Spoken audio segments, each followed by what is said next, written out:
Hi, this is Harsh and you're watching Ready Steady Eat. I'm going to show you an easy, simple way to make potato crisps or chips at home.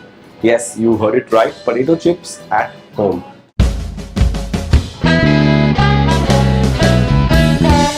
So these potatoes are peeled. Now I'm going to slice them using a mandolin. Adjust the mandolin so that you get really thin slices. This is what we are looking for. If your mandolin allows it, make them thinner.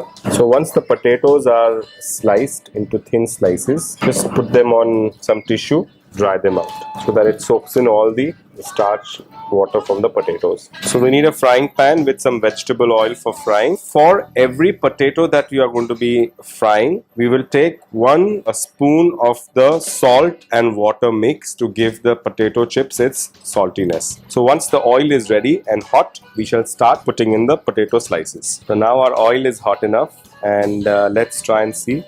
Perfect. This is what we should be looking at. Put one slice of potato at a time and fry till they are little golden in color. Ensure you don't over fry them, and whilst it is halfway done, just add a spoon of this salty water to it. So these are ready. So let's get the next batch in.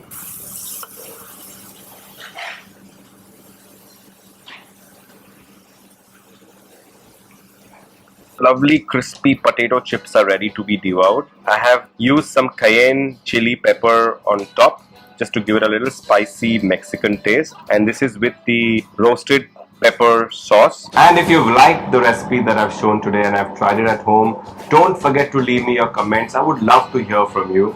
Also, don't forget to press the like button and do subscribe to my channel Ready Steady Eat to get wonderful such easy recipes.